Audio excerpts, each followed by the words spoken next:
Asterisk. Look at her dress. She looks poor. The bride scoffed, her voice dripping with contempt.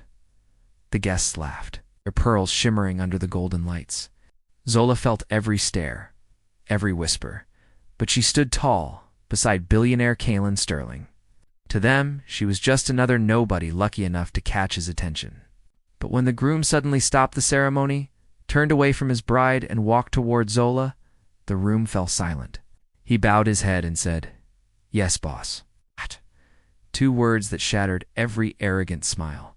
The woman they mocked for her simplicity was the billionaire behind their fortunes. The coffee shop was a sanctuary built of worn wood and the rich, dark scent of roasted beans. For Zolavans, it was the only place in the city where she felt completely invisible and entirely seen at the same time. Here, nestled in a faded burgundy armchair with a book open on her lap, she wasn't a name or a number. She was just a woman in a simple gray sweater, lost in another world. Across the small table, Kalen Sterling watched her. The sharp lines of his expensive suit were softened by the warm, dim lighting.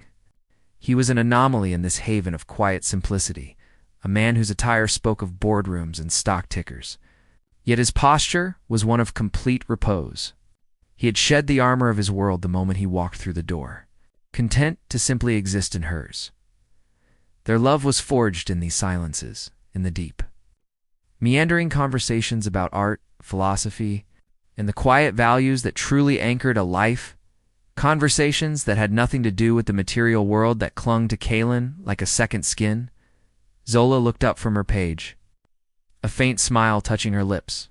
"He writes that architecture is music frozen in time," she murmured, her voice just above a whisper. "What do you think that makes a life? A song played out?" Kalen leaned forward, his gaze never leaving her face. "I think some lives are symphonies, loud and demanding everyone's attention. Others," he said, his voice dropping, "are like a single perfect note held in a quiet room, the kind you can't forget." The peace of the moment was shattered by the sharp vibration of his phone against the wooden table. Callan's expression tightened almost imperceptibly as he glanced at the caller ID. "Eleanor," he answered, his voice immediately dropping to a low, placating tone. "Mother." "Yes, everything is fine." Zola tried to return to her book to grant him the privacy of the conversation. But the space was too small, the tension too palpable. She couldn't hear the words from the other end. But she could piece them together from the careful, guarded cadence of Kalen's replies. "No, she's not in finance. Her family, they're good people, Mother. That's what matters." He turned slightly away, his shoulders hunching as if to shield Zola from the invisible volley of questions. The easy comfort had evaporated, replaced by the suffocating pressure of a world she had deliberately left behind. When he finally ended the call, the silence he left behind was heavy and fractured. He let out a slow breath and looked at her, his eyes clouded with an apology she hadn't asked for. He reached into the inner pocket of his jacket and pulled out a thick, cream-colored envelope. It was embossed with a silver crest that seemed to glitter menacingly, even in the soft light. He placed it on the table between them, as if it were a confession. "My sister Clarissa is getting married," he said, his voice strained. He didn't need to say more. Zola saw the conflict warring in his expression. He watched her as she picked it up, her fingers tracing the sharp edges of the cardstock. "Zola," he began, struggling to find the right words. "My family, they're very traditional. They have these standards. It's not about you. It's not that I'm ashamed. God, never that." He leaned closer, his voice urgent, desperate for her to understand. "I'm afraid for you. They have a way of saying things, these casual, cutting remarks that they think are harmless observations. They don't know how sharp their words can be, and I couldn't bear it if they aimed them at you. If they made you feel anything less than what you are." He was afraid of what their careless cruelty would do to her, and the raw vulnerability in his fear was more profound than any declaration of love. Zola listened, her expression calm and unreadable. She had faced worlds far more brutal than a family dinner party. She understood the intricate dance of class and prejudice, the subtle ways people build walls to protect their own fragile sense of superiority. When he finished, She placed her hand over his, her touch steady and warm. His anxiety was a tangible thing, a current running through him, and her simple gesture seemed to ground him. "Kalen," she said softly, her voice a quiet anchor in the storm of his worry. "I'm not made of glass." She looked from his worried eyes to the opulent invitation. She wasn't a naive girl stepping into a fairy tale. She was a woman who knew precisely how the world worked. She would go not to challenge his family or to prove a point, but to stand beside the man she loved, firm in the knowledge that her own value was not up for their judgment or approval. "I'll go with you." Her acceptance didn't bring the relief he might have expected. Instead, a new shared quiet settled over them. Their love was a real and solid thing, a fortress they had built together in the sanctuary of this little coffee shop. But the world had just knocked on the door. Now a shadow of the coming event stretched across the table, touching them both. The tension was no longer just an unwelcome voice on the phone. It was here, in the space between them, a silent test waiting in the wings. The assault, when it came, wasn't a frontal attack, but a subtle, creeping infiltration into the sanctuary of her phone. A few days before the wedding, a notification bloomed on Zola's screen. "Clarissa Sterling has sent you a friend request." Zola stared at it for a long moment, a sense of weary inevitability washing over her. She accepted, knowing that to decline would be its own declaration of war. Almost immediately, a message followed, a string of words wrapped in cloying digital sweetness. "Hi Zola, Clarissa here. Callan's told me so much about you. I'm so excited to finally meet you at the wedding. I know our family events can be a little intense, so I just wanted to send over a few ideas for dresses. Just some things my friends and I love, so you don't feel out of place or anything. Hope this helps." Below the message was a cascade of links, a digital breadcrumb trail leading to the boutiques of Chanel, Valentino, and Oscar de la Renta. Each link was a carefully aimed dart. Zola read the message twice, dissecting the subtext with the precision of a surgeon. The words were a masterclass in passive aggression, a perfect microaggression veiled as a helping hand. "So you don't feel out of place." The implication was clear. You are out of place. You do not belong. Here is the uniform you must wear to be granted temporary admission. A bitter taste filled her mouth. But the emotion that followed wasn't anger. It was a profound, bone-deep exhaustion. She had built this quiet life precisely to escape these games, these shallow, cruel methods of establishing hierarchy. With steady fingers, she typed her reply, choosing her words as deliberately as a chess player. "Thank you for your thoughtfulness, Clarissa. I have my own style, but I will certainly keep your suggestions in mind. Looking forward to celebrating with you." It was polite. It was dismissive, and it drew a line in the sand without handing Clarissa the satisfaction of a fight. When she showed Kalen the message later that evening, his face darkened instantly. The easy smile he reserved only for her vanished, replaced by a thunderous scowl. She did what? He seethed, snatching the phone from her hand as if the screen itself had insulted him. He read the words, and a muscle in his jaw began to twitch. "I can't believe her," before Zola could say a word. He was on his feet, pacing the length of her small living room and dialing his sister's number. He turned away, but his voice, sharp with fury, filled the quiet apartment.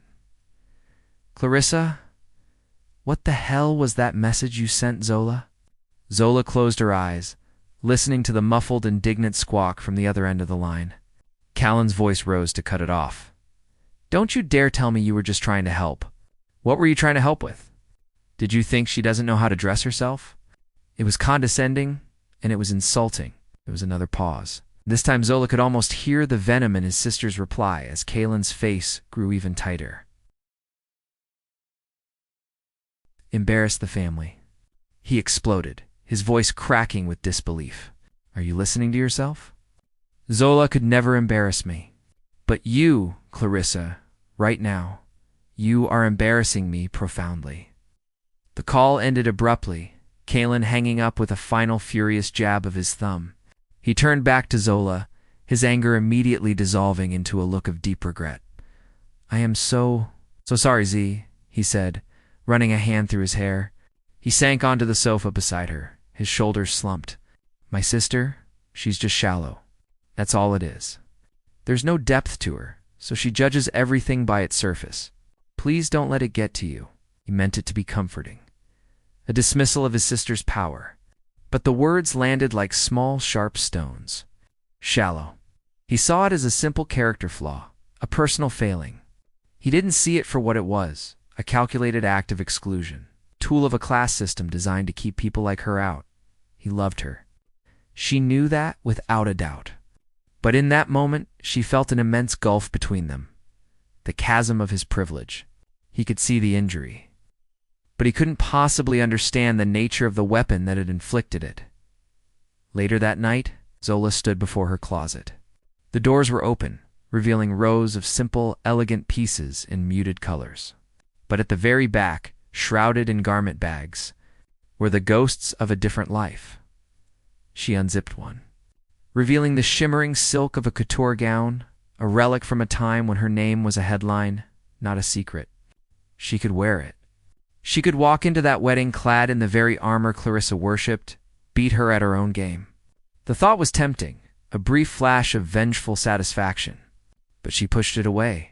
To do so would be to accept the terms of their battle, to admit their rules had power over her.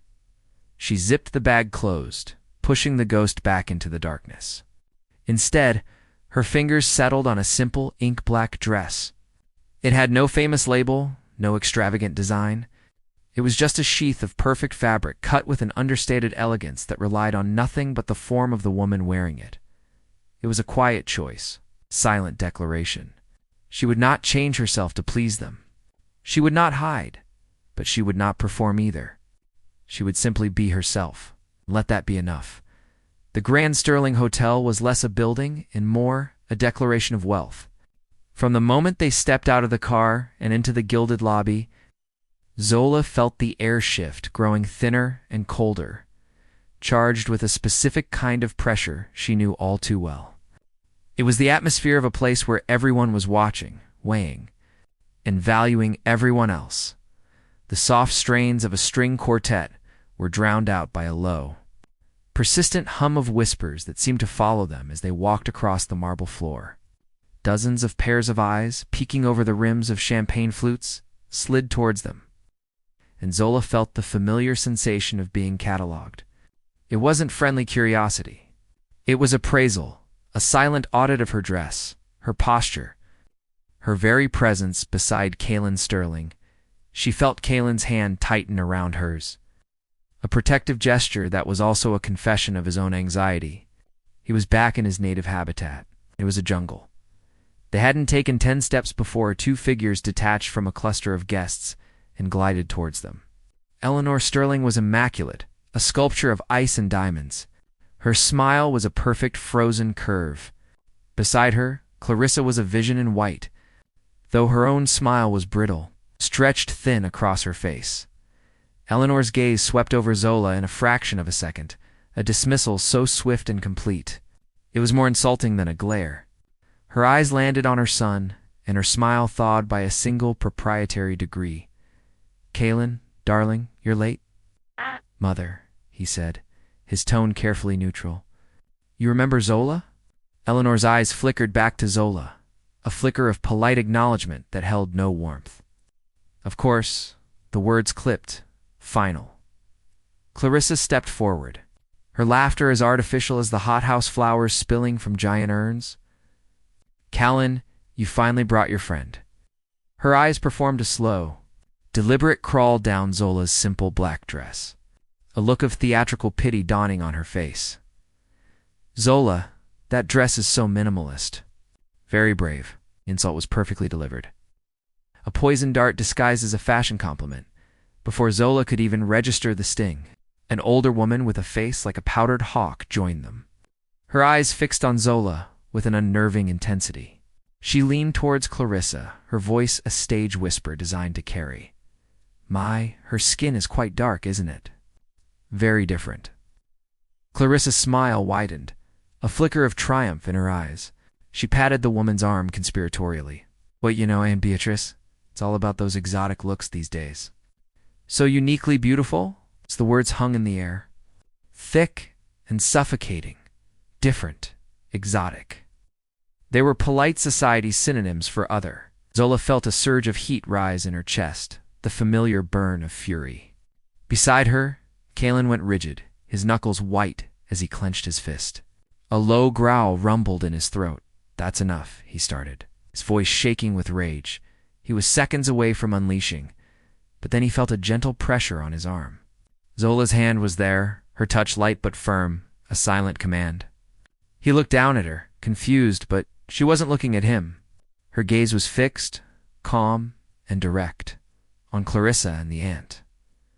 When she spoke, her voice was perfectly level, carrying a quiet authority that cut through the tension like a blade. She offered them a small, serene smile. "Thank you for the compliment," she said, her eyes meeting Clarissa's without a hint of fear. She then turned the same placid gaze to the older woman. "I've always taken great pride in my heritage." The effect was instantaneous. Their smirks faltered, their attack neutralized by an opponent who refused to play the victim. They had thrown their sharpest stones, and she had simply caught them, refusing to show even a scratch. They were left speechless, their venom rendered impotent by her unassailable dignity. The ant coughed and mumbled something about needing a drink, quickly melting back into the crowd. Clarissa's face was a mask of stunned disbelief, her planned victory having dissolved into an awkward silence, though she had won the exchange. A profound sense of isolation washed over Zola. She could feel the stares of the surrounding guests, their whispers now laced with a new kind of intrigue. She was an exhibit, a spectacle. Kalen squeezed her hand, his helplessness a palpable current between them. He had brought her here into this gilded cage, promising to protect her. But now they were both trapped, caught in the cold, glittering web of his world. And she was utterly, completely alone. The ceremony began, and with it a fresh, deliberate act of exclusion. An usher with a practiced, impersonal smile led Zola and Kalen not to the rows reserved for family, but to a section. Much further back, a sort of polished no man's land, populated by business associates and distant family friends. The placement was a clear, unspoken statement. "You are guests, but you are not us." Zola settled into the plush chair, a strange sense of calm descending upon her. From this distance, she was no longer a participant, but an anthropologist observing a foreign ritual. She watched the sea of elegantly dressed guests, their faces composed in a mask of polite reverence, and saw not a celebration of love, but a grand theatrical merger of two powerful families.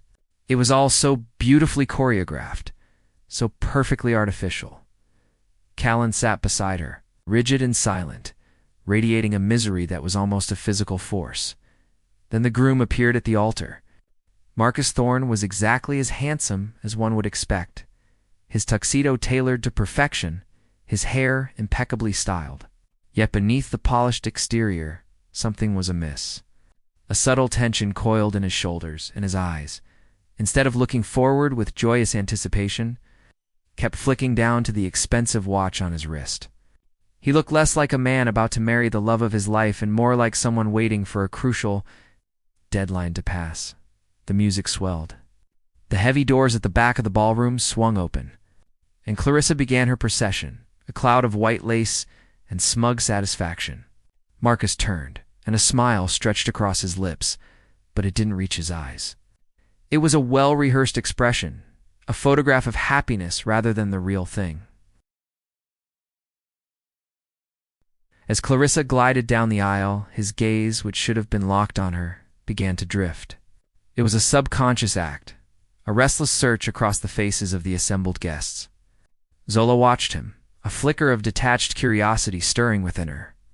It was odd, this groom who seemed to be looking for an escape route. His eyes swept over the rows, passing over faces with a blank, unfocused quality until they reached her. And then they stopped. The connection was sudden and jarring. Marcus's eyes locked onto Zola's from across the crowded room. He squinted slightly, his brow furrowing in a mask of intense, disbelieving concentration. It was the look of a man trying to place a familiar face in a wildly unexpected context. Zola, knowing she had never seen him before in her life, assumed it was a simple case of mistaken identity. She offered a small, polite nod, a gesture intended to break the stare and release him from his confusion. But he didn't look away. His eyes remained fixed on her, the unfocused search now a laser-sharp, penetrating gaze. The polite nod went unreturned, and a prickle of unease traced its way down her spine. The ceremony continued around this strange, silent exchange. Clarissa reached the altar, her face beaming, oblivious. The officiant began to speak, his voice a soothing, sonorous drone filling the grand space, but Zola could hardly hear him. All she was aware of was the unnerving weight of the groom's unwavering stare. When the time came for the vows, the room fell into a reverent hush. Clarissa recited her promises in a clear, confident voice. Then it was Marcus's turn. He cleared his throat, his eyes finally breaking from Zola to look at his bride. "I, Marcus." He began, his voice steady. He swallowed, and then looked back out at the crowd, his gaze finding Zola again as if drawn by an invisible string.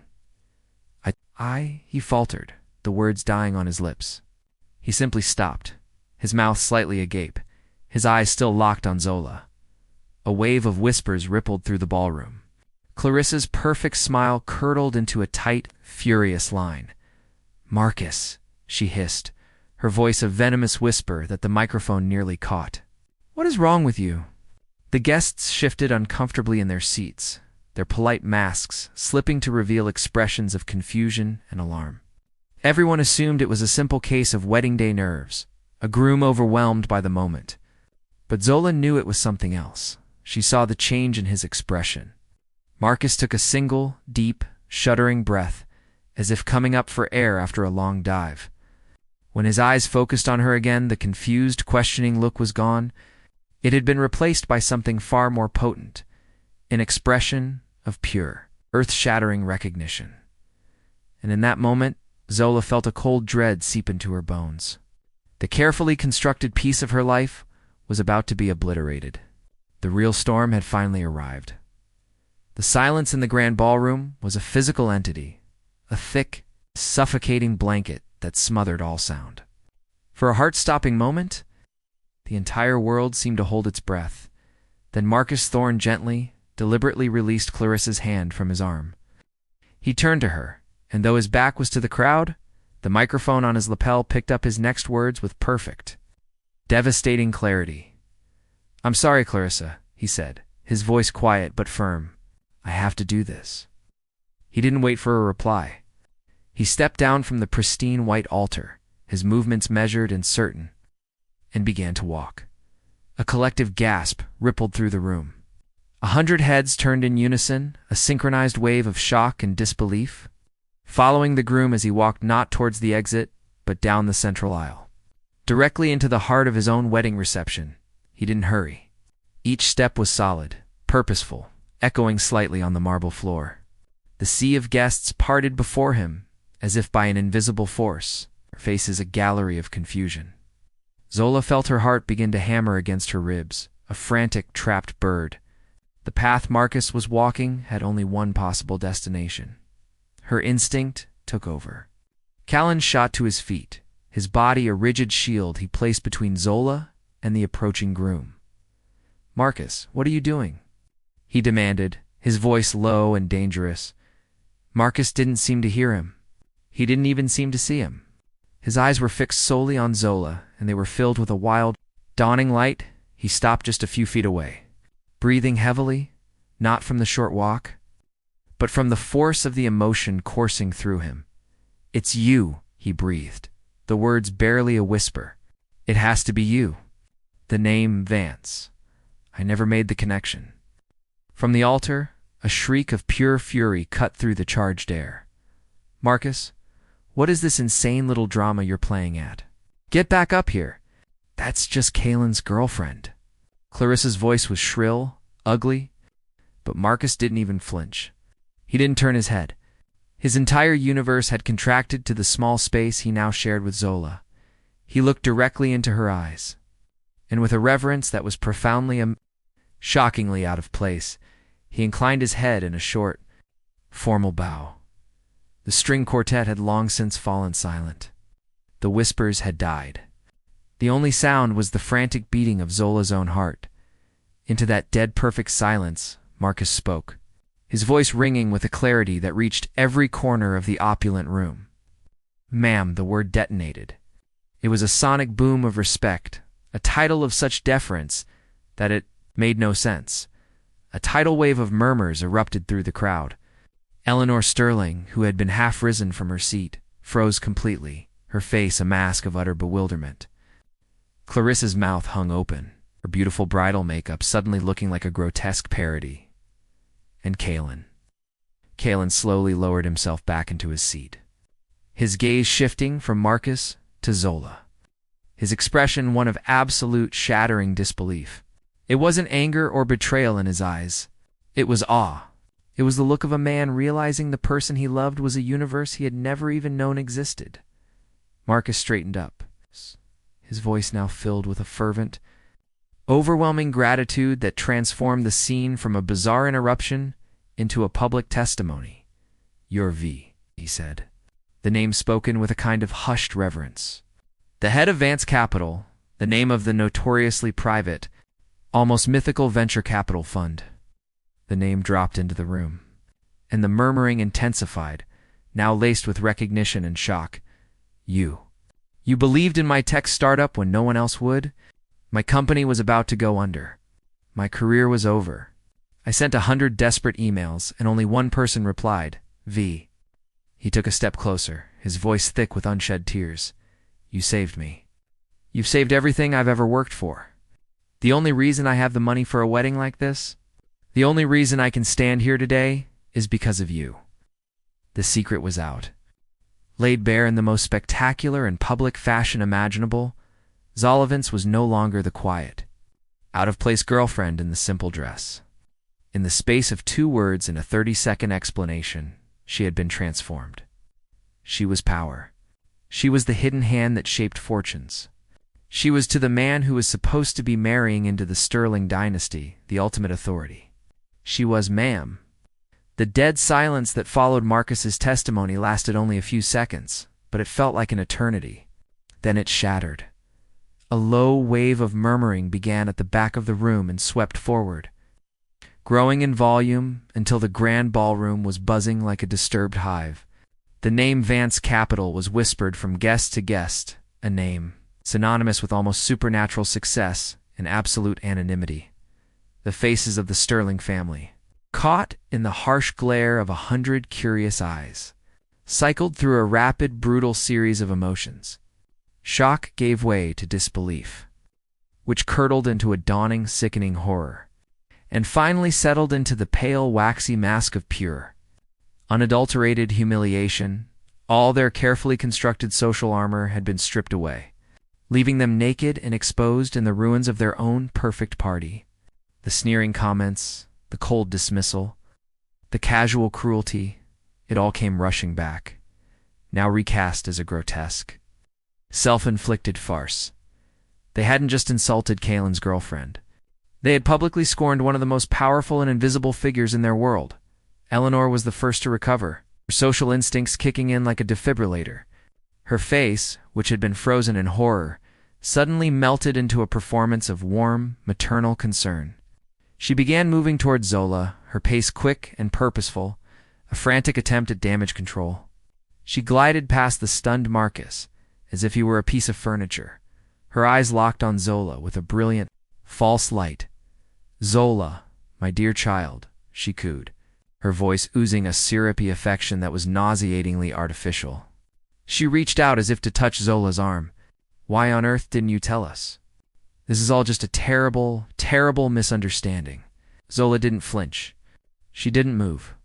She simply looked at the woman who had made her feel like an intruder just an hour before. Her expression was a blank wall of calm. There was no anger in her eyes, no triumph, only a profound and weary clarity. There was no misunderstanding, Mrs. Sterling, she said, her voice quiet but carrying an immense weight that cut through Eleanor's pretense. The way you and your daughter treated me before you knew my name, that was not a misunderstanding. That was you. The only thing that has changed is that you now know you were rude to the wrong person. She turned her head slightly, her gaze finding Callan's. His eyes were wide, not with shock at her identity anymore, but with a deep, painful understanding. He was finally seeing it all, the reason for her quiet life, the weight of the world she carried, the reason she needed the sanctuary of a simple coffee shop. He finally understood. The rejection, so calm and so absolute, seemed to strike Eleanor dumb. But Clarissa, who had been standing at the altar like a porcelain doll dropped on a stone floor, finally broke. A ragged, animalistic sob tore from her throat. Her face, blotchy and red beneath its expensive veneer, twisted into a mask of pure hatred. She whirled on Marcus, her voice a raw shriek that echoed through the ballroom. So what was this? What was this all for? You humiliate me. You destroy our wedding in front of everyone we know for her? Marcus looked at the woman he was supposed to marry, and for the first time a flicker of genuine emotion crossed his face. It was cold, hard pity. Did I humiliate you, Clarissa? He asked, his voice devoid of all its earlier warmth. Or did your own behavior humiliate you? The way you treated the one person who gave me a future, did you think I wouldn't find out? Did you think that kind of ugliness could stay hidden forever? That was it. Zola felt a sudden, overwhelming need to be gone. This suffocating room, thick with the stench of hypocrisy and shattered pride, was no longer her concern. She had no interest in watching the rest of the collapse. She had played her part unwillingly, and now it was over. She looked at Callan, her eyes conveying everything she didn't need to say. "Let's go," she said, her voice just for him. He didn't hesitate. He didn't look at his mother's stricken face or his sister's hysterical sobs. He simply nodded, his choice made in an instant. He stood up, took her hand, and together they turned their backs on the spectacle. They walked away from the ruined wedding, the broken vows and the braying whispers of the crowd. They left behind a family imploding under the weight of its own prejudice, a bride weeping at a fallen altar, and an undeniable truth hanging in the air. A person's worth is not a label you can see, but a quality you either possess or you don't. As they stepped out of the gilded ballroom and into the cool, quiet night, it felt less like an escape and more like a return to the real world. The silence in the car, as it sliced through the glittering, indifferent city, was a strange and peaceful thing. It wasn't the heavy, awkward silence that follows a catastrophe, but the clean, quiet space that comes after a storm has passed. Leaving the air washed and new, Zola watched the streetlights streak across the window, her reflection a fleeting ghost against the dark glass. She felt Callan's gaze on her, but she didn't turn, content to exist in this calm, transitional moment. The chaos of the hotel felt a million miles away. After several long minutes, it was Callan who finally spoke, his voice low and raspy with an emotion that went far beyond regret. "I'm sorry," he said, and the simple words were imbued with profound weight. He paused, waiting until she turned to look at him. "And I don't mean I'm sorry that you didn't tell me. I have no right to that. I'm sorry because I failed you. I was so naive. I was so arrogant to think that I could somehow protect you from my family when I didn't even understand the world you were trying to protect yourself from. I saw their prejudice as a character flaw, something shallow. I never saw it for what it was, a weapon. And I walked you right into their line of fire. That's what I'm sorry for." His apology was a key, unlocking a door inside Zola that she had kept bolted for years.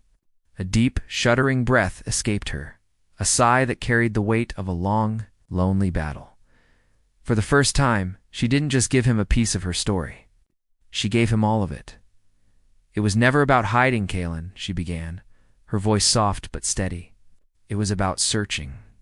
After my parents died and I took over, the world changed. Or maybe it just showed its true face. People stopped seeing me. They saw a name on a building, a walking bank vault, an opportunity. Every relationship, every friendship was transactional. I got so tired of the calculations of trying to figure out who wanted Zola and who wanted Vance Capital." She looked down at her hands, remembering the crushing betrayals that had driven her into retreat. "I just wanted to find something real, a place where I could just be. And then I found that little coffee shop, and I found you.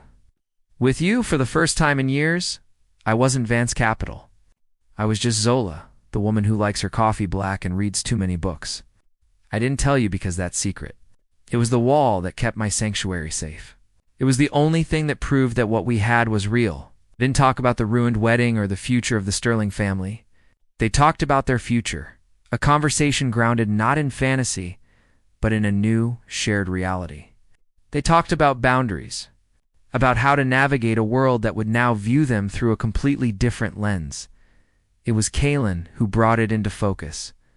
I fell in love with Zola, he said with fierce certainty. The brilliant, quiet, fiercely intelligent woman in the gray sweater.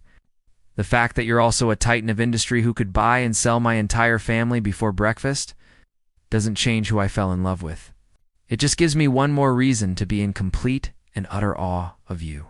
But my love is for you, not for the name. As if to prove it, he pulled the car over to the side of the quiet street. He took out his phone, his movements deliberate. Zola watched as he found his mother's number and pressed the call button. He put it on speaker, and the phone rang twice before Eleanor answered, her voice a frantic, hopeful question. Kaylin. Mother, Kaylin said, his own voice calm, clear, and unyielding. There was no anger in it, only the cold, hard finality of a decision that had already been made. I'm going to say this once. If you and Clarissa cannot find it within yourselves to offer Zola a sincere, genuine, and public apology for your behavior, then you need to understand that you will no longer be a part of my life. There will be no negotiation on this. This is the choice. He didn't wait for the sputtering, panicked reply. He simply ended the call, plunging the car back into silence. He had made his stand. He had chosen his world. He put the car back in gear, but he didn't drive towards his apartment or hers. He drove back to the place where their two worlds had first truly met. When he parked, the familiar gentle glow of the coffee shop sign illuminated Zola's face.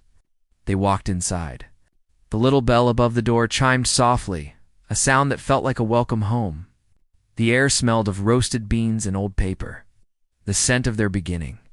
They sat at their usual table in their worn armchairs.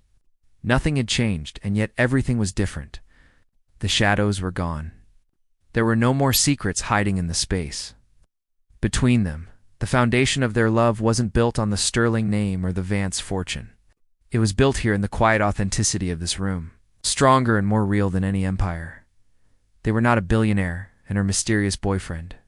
They were just Zola and Kaylin, equals, finally ready to face the world together on their own terms.